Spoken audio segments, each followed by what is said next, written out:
Assalamualaikum warahmatullahi wabarakatuh. Selamat pagi anak-anak. Semuanya sehat kan? Hari ini kita belajar bahasa Indonesia. Sebelumnya, Bapak memperkenalkan diri dulu. Mungkin sebagian sudah kenal, mungkin juga ada yang belum kenal. Nama Bapak Sugeng Subiakto. Sebelum belajar, marilah kita berdoa menurut agama dan kepercayaan kita masing-masing, agar pembelajaran hari ini dapat dipahami dan dimengerti. Doa dimulai.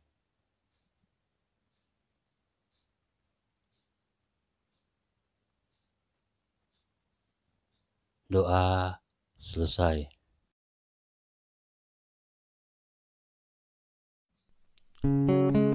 Minggu yang lalu, kalian telah mempelajari struktur dan kaidah kebahasaan teks iklan. Tentunya, kalian semuanya telah memahami struktur dan kaidah kebahasaan teks iklan tersebut.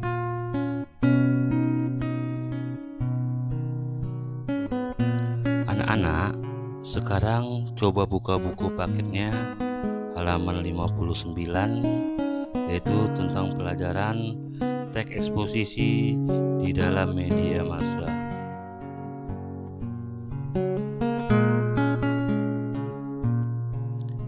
Tujuan dari pembelajaran ini agar kamu mampu memahami informasi teks eksposisi seperti gagasan dan fakta dan pola-pola pengembangan dalam artikel ilmiah populer.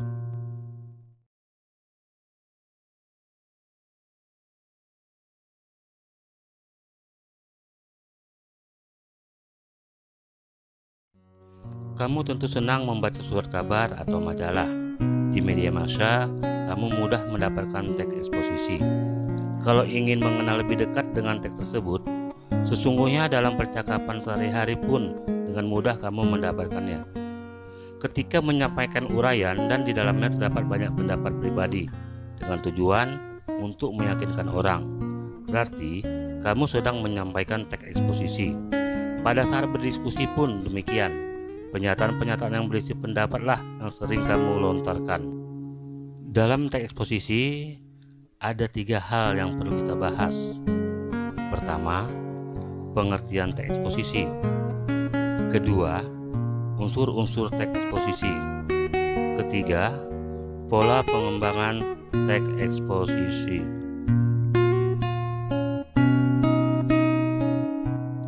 Sekarang kita bahas bagian yang pertama, yaitu pengertian teks eksposisi.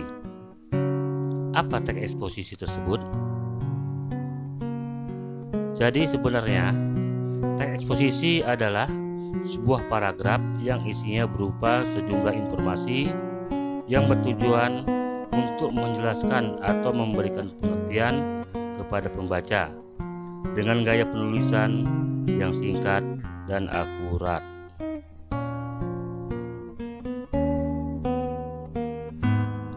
Selanjutnya, kita akan membahas unsur-unsur teks eksposisi. Unsur-unsur teks eksposisi ada 2. Pertama, gagasan. Kedua, fakta. Sekarang kita bahas yang gagasan. Gagasan disebut juga ide atau pendapat.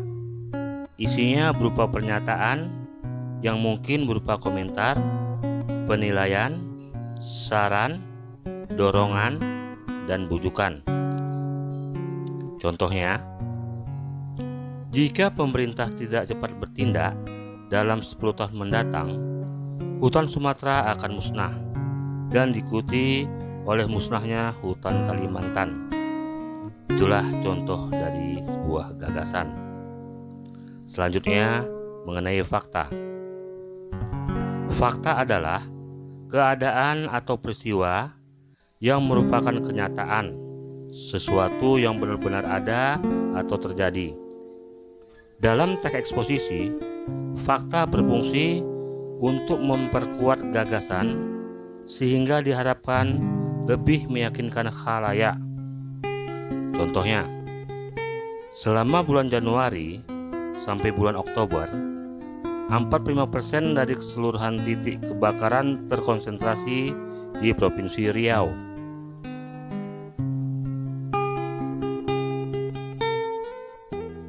Selanjutnya, coba buka buku paketnya halaman 63. Kita akan membahas tentang teks eksposisi atau bukan di dalam sebuah teks.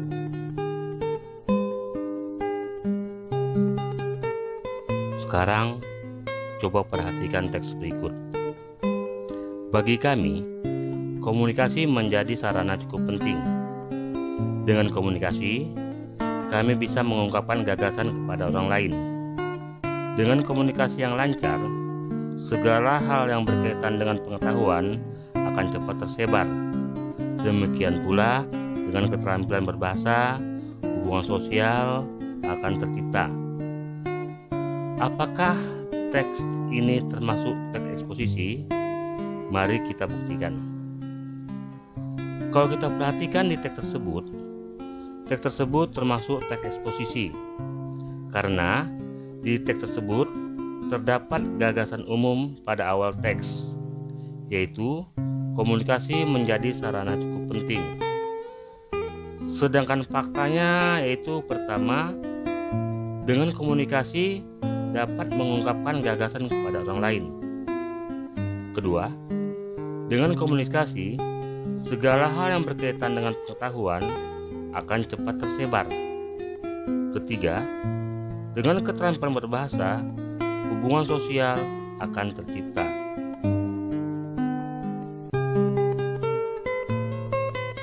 Selanjutnya, kita bahas bagian B.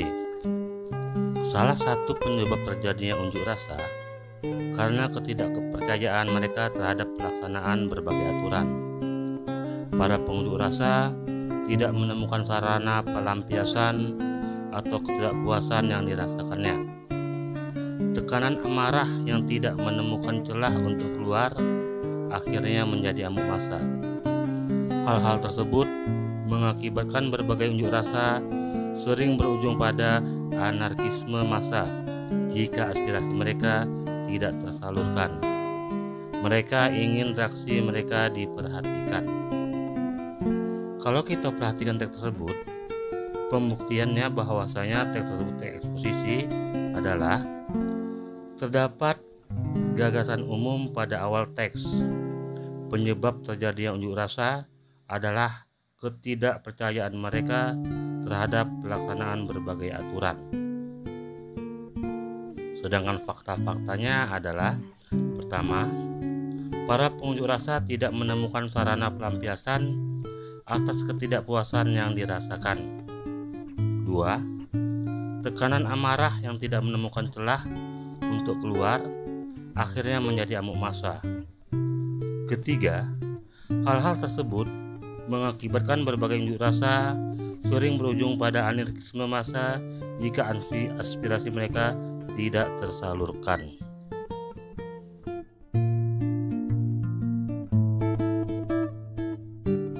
Selanjutnya, kita bahas teks bagian C. Menabung di bank syariah banyak positifnya. Uang yang disimpan menjadi lebih aman. Semakin lama, uang yang ditabung bertambah nilainya. Apabila ingin belanja, uang tabungan tidak perlu diambil ke bank. Cukup dengan memakai ATM. Yang paling penting, pemilik uang tidak akan kehilangan uangnya. Jadi, kalau kita perhatikan teks C tadi ini, itu juga merupakan teks eksposisi karena gagasan umumnya terdapat pada awal teks, yaitu sisi positif menabung di bank syariah. Sedangkan fakta-faktanya, pertama, uang yang disimpan menjadi lebih aman. Kedua, semakin lama uang yang ditabung bertambah nilainya. Ketiga, apabila ingin belanja, uang tabungan tidak perlu diambil ke bank, cukup dengan memakai ATM. Keempat, pemilik uang tidak akan kehilangan uangnya.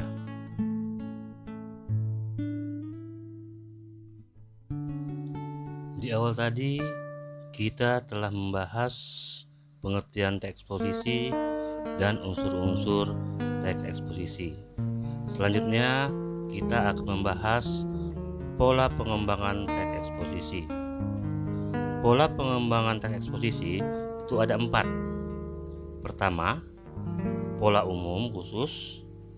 Kedua, pola khusus umum. Ketiga, pola ilustrasi. Keempat, pola perbandingan.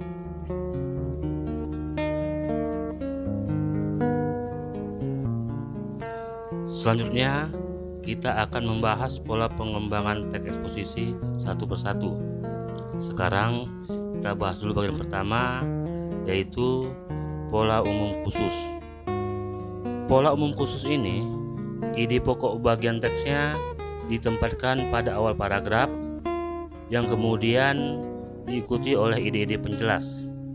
Pola demikian dikenal sebagai pola paragraf deduktif. Ide-ide penjelasnya merupakan perincian dari ide umum yang dikemukakan sebelumnya.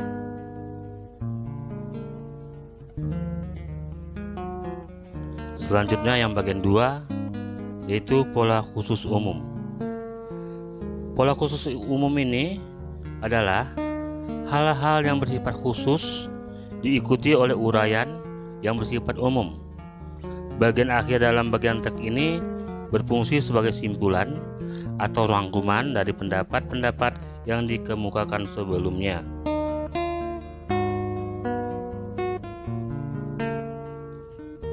Dan pola ketiga, yaitu pola ilustrasi. Yang dimaksud dengan pola ilustrasi ini adalah sebuah gagasan yang terlalu umum memerlukan ilustrasi-ilustrasi konkret. Ilustrasi-ilustrasi tersebut berfungsi untuk membuktikan suatu pendapat. Dalam hal ini, pengalaman-pengalaman pribadi merupakan bahan ilustrasi yang paling efektif dalam meyakinkan kebenaran suatu gagasan.